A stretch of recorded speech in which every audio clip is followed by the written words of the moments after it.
신명기 29장. Deuteronomy chapter 29.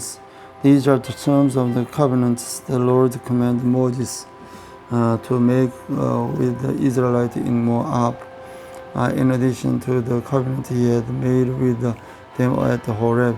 Moses summoned all the Israelites and said to them, "Your eyes have seen all that the Lord did in Egypt to Pharaoh, to all his officers, and to all his land.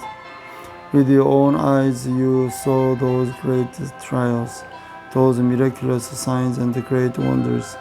But to these days the Lord has not given you a mind that understands, or eyes that see, or ears that hear. During the 40 years that I led you through the desert, your clothes did not wear out, nor did the sandals on your feet. You ate no bread and drank no wine or others fermented drink. I did this so that you might know that I am the Lord your God. When you reach this place, Sihon, king of Heshbon, and Og, king of Bashan, came out to fight against us, but we defeated them. We took their land and gave it the inheritance to the Reubenites, the Gadites, and the half-tribes of Manasseh. Carefully follows the terms of this covenant so that you prosperous in everything you do.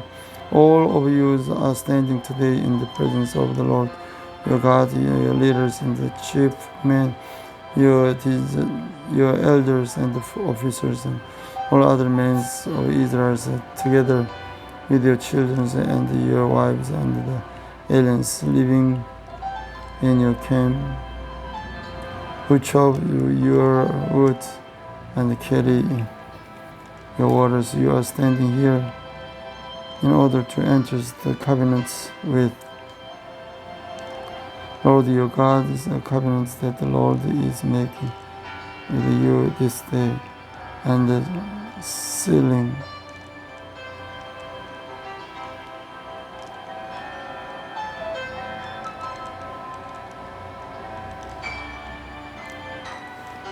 that he may be your God, as he promised you and as he swore to your father.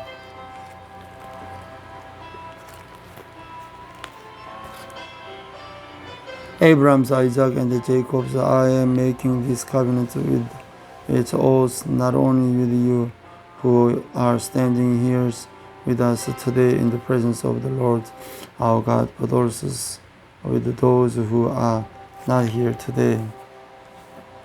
You yourselves knows now how we live in Egypt and how we passed through the countries.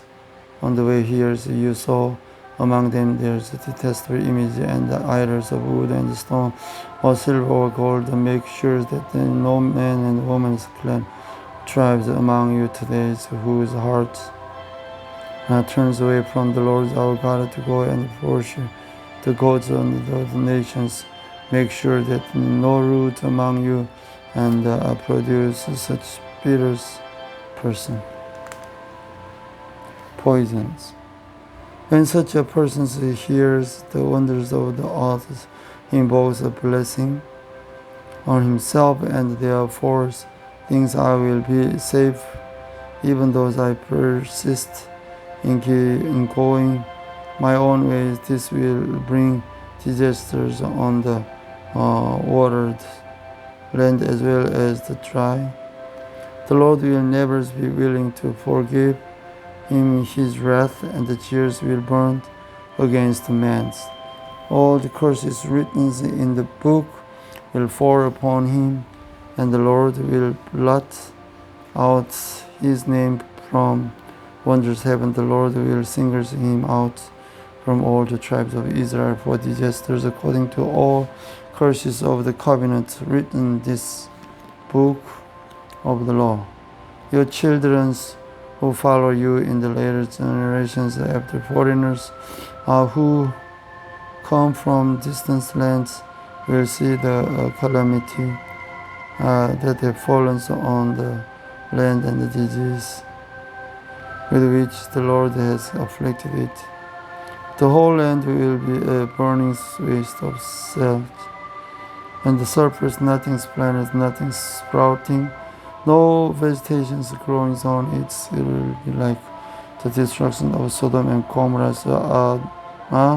and the boiling visitors overthrew in the fierce anger. All the nations will ask, why has the Lord done this to this land? Why this fierce burning angers? And the answers will be, it is because these peoples among the covenant of the Lord. The God of our fathers, the covenant he made with them when they brought them out of Egypt. They went off and worshipped other gods and bowed down to them. The gods they did those gods he had not given them.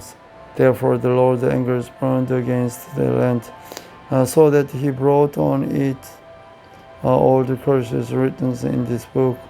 In furious anger and in great wrath, the Lord uprooted them from their land and thrust them into another's land as it is now.